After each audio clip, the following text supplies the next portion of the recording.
नमस्कार, आप देख रहे हैं तिवारी भाई और मैं वेद प्रकाश मुंबई में मौजूद हूं। क्या डायन चक्रवर्ती ड्रग्स बेचती है?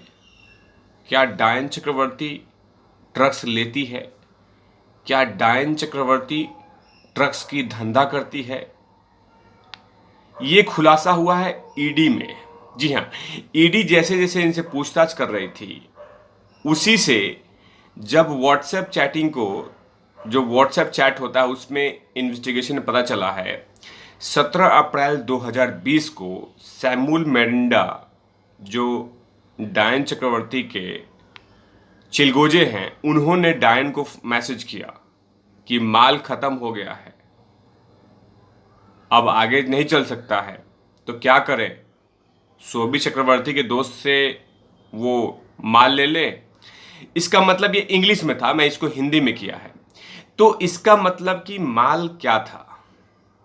माल मतलब ड्रग्स, अफीम, चरस, गांजा, और ये लगातार सुशांत भाई के आसपास में घुमाया जा रहा था। ये व्हाट्सएप चैट से पता चल रहा है। अब इसी में नारकोटिक्स डिपार्टमेंट जो दिल्ली में है, वो अब जांच करना शुरू कर दी है। यानी डायन की तरफ तरफ चारों तरफ से सच का चक्रव्यूह घूम रहा है और कभी भी डायन को काट सकता है, क्योंकि डायन ने सुशांत भाई को मारने के लिए सिर्फ एक चाल नहीं चला है, बहुत सारे चाल चले हैं। उसके बाद जैसे ही डायन चक्रवर्ती पे ये लांछन लगता है, ये बात आती है कि तुम ड्रग्स बेचती हो, तुम ड्रग्स की धंधा करती हो, तो सतीश मानी शिंदे यानी डायन चक्रवर्ती के वकील सामने आते हैं और कहते हैं कि आप रिया का जांच करा लीजिए, उसका ब्लड सैंपल ले लीजिए, डायन में ऐसा कुछ भी नहीं मिलेगा। लेकिन मैं आपको बता दूं कि डायन पे वकील साहब कैसे ट्रस्ट कर रहे हैं। अरे डायन पे तो भगवान भी ट्रस्ट नहीं कर सकता। जो भगवान जी हमारे हैं वो ट्रस्ट नहीं कर सकते, क्योंकि डायन एक जगह नहीं बैठती है, वो हर जगह बैठती है। यही डायन थी जिसने बोला था कि अमित शाह जी सीबीआई की जांच करा लीजिए, अब जांच से भाग रही है। यही डायन चक्रवर्ती है जो बोल रही थी ये मेरा बॉयफ्रेंड अमित शाह जी के साथ। अमित शाह जी को बोला था मैसेज करके कि डायन चक्रवर्ती ने बोला था कि अमित शाह जी, सुशांत सिंह राजपूत मेरा बॉयफ्रेंड था, उसकी हत्या हो गई है।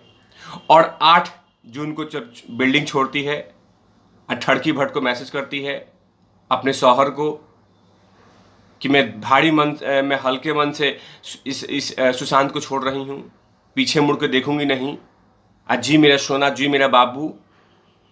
यही डायन जाती है मोचरी में और सुशांत भाई की छाती पे हाथ रखती है और बोलती है सॉरी बाबू, मुझे माफ कर दो। यानी डायन हर जगह बदल रही है। आज सतीश माने शिंदे आके बोल रहे हैं कि हमारी रिया तो ड्रग्स लेती ही नहीं, आप जांच कराना तो करा लीजिए, कुछ भी करा लीजिए। यही डायन है जिसने बोला था कि मैं आदित्य ठाकरे को नहीं जानती हूं, और लगातार आदित्य ठाकरे से चैटिंग हो रही है, बातें हो रही हैं, उसको हाइड किया, छुपाया, इंस्टाग्राम पे बातचीत किया। यानी कि ये खुद डायन का एक शक्ल नहीं है, एक फेस नहीं है, और उसके बाद भी उनके वकील साहब सतीश माने शिंदे शक्तिमान बन के आ जाते हैं। अब बोलते हैं कि रिया का जांच करा लीजिए, ब्लड सैंपल ले लीजिए, ड्रग्स नहीं मिलेगा, सब जांच होगा, आप इंतजार कीजिए।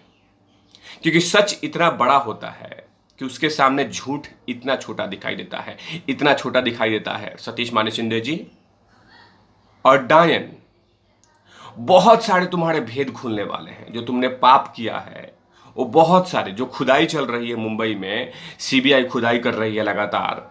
आज 6ठा दिन है और 6ठा दिन में आज ऐसे ही नीरज के साथ, सिद्धार्थ पठानी के साथ पूछताछ चल रही है, लगातार खुदाई चल रही है।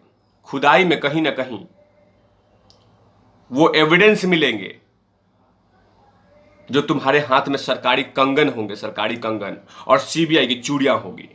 तुम बच नहीं सकती हो। तुम कुछ भी कर लो, लाखों कोशिश कर लो, लेकिन सीबीआई तुम्हारे जबड़े को पकड़ लेगा। समझी डायन? अगर आप देख रही होगी तिवारी भैया को तो सोच लेना, सच हमेशा की जीत होती है और झूठ हमेशा नाला में जाता है। लेकिन तुम झूठ पे यह रिश्ता बना के रखी थी, लेकिन जल्द ही सबके सामने होगा सच और झूठ। समझी डायन? तो आप देख रहे थे तिवारी भैया और मैं हूं वेद प्रकाश मुंबई से, कैमरामैन धूल लाठी के साथ। Over and out, love is.